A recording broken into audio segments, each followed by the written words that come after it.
High cost of living is a big issue to the Kenyan citizens. The struggle and challenges faced by individuals and families in meeting their daily needs have become more pronounced, prompting a closer examination of the factors contributing to this phenomenon.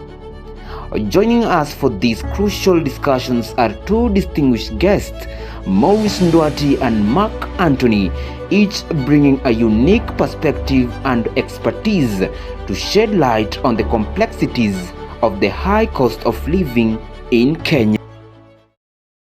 Welcome guys to yet another episode, and today we are joined with my fellow friends here who are going to assist me in this panel discussion on the high cost of living. But before we start, let them introduce themselves. I'll start with my father's right.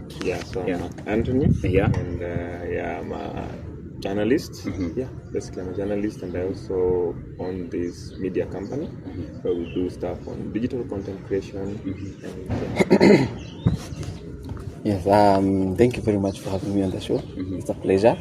My name is Maurice. I'm an entrepreneur and a graphic designer as well. Yeah, that's it.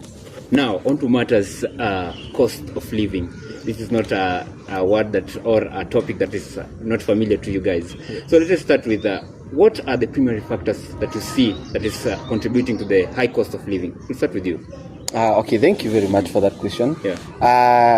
Since the Kenya Kwanza government stepped into the office, we've seen radical changes. We've seen an increase in the cost of living. Actually, I think this government promised heaven, but is delivering hell. Because we expected that the cost of living, the cost of what is said as mwananchi wa kawaida, the cost of unga will go down.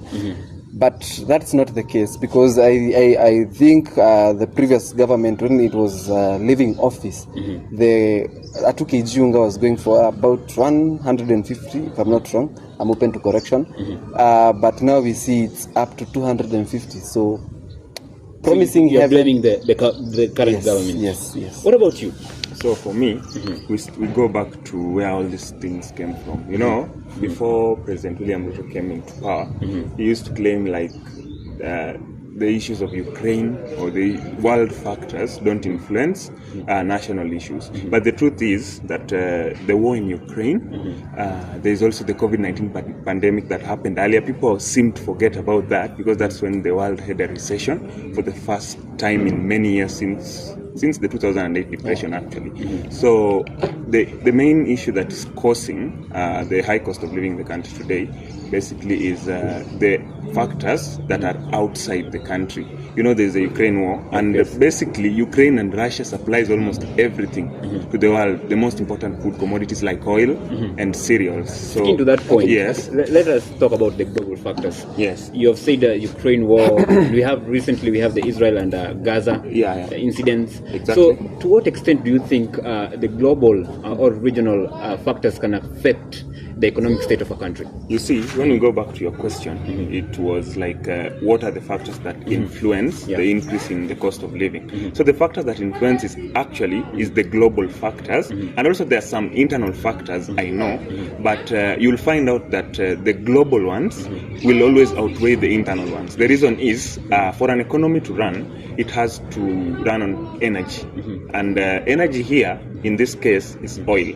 And when global factors influence anything in the world, basically, the price of oil always increases. And once the price of oil increases, actually there's a shock coming up. The Israeli-Palestinian war, if it continues and Iran enters into the war, we might have some more oil issues in the Middle East and all that stuff, and that will even hurt our economy even further. But the truth also is, even though they are the global factors, there are ways in which government can cushion its citizens.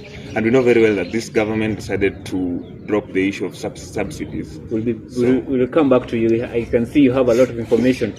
Now, on to you, Bwana Maurice. You have said things to do with the current regime. So, what are the current policies that the regime that is right now should put in place that will assist us in curbing the cost of living to where it is right now? Thank you very much. So if you remember, when President Uhuru was leaving the office, the cost of oil. I mean, 1 liter was going for 150, and not cooking oil, the petroleum. Okay.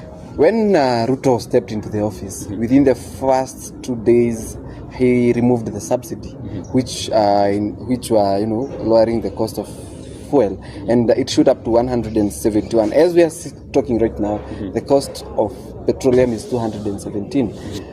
Back to your question, the previous question, you said, my friend here said global factors. But I also think it's more about internal factors, because when we look at, during the Uhuru regime, I think, yes, the cost of living was high, but as of now it has augmented like a lot. We didn't expect this.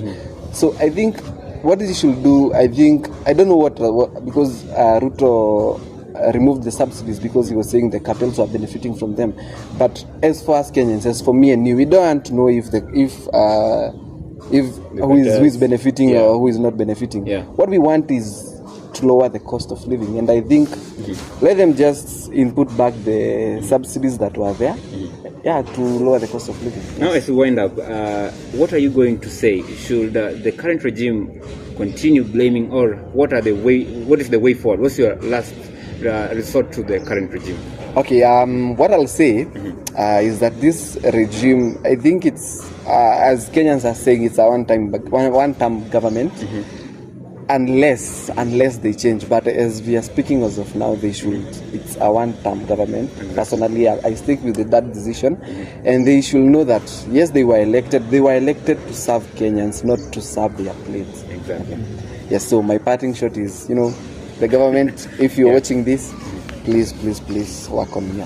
Final remarks. So, basically my final remarks will be, I would advise the current government to basically, yes, as he has said, return the subsidies, but in a manner that is more subtle, because we also know that subsidies have an eventual effect to government operations, because when this money that is used to give subsidies are just loans, and the more they are taken, the more it gets us into trouble. Actually, the reason why we are in some troubles today is because the previous government had the subsidies, and basically if Uhuru was in power today, I think he would himself have removed the subsidy. So I believe the government should just tell us the truth, what is going on, and to stop promising big things.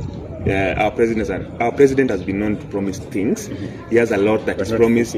Yes, he's not fulfilled all the things that he promised. So the only thing that I would ask the government to do is to stop promising us things that they can't give us, but show us where the problem is.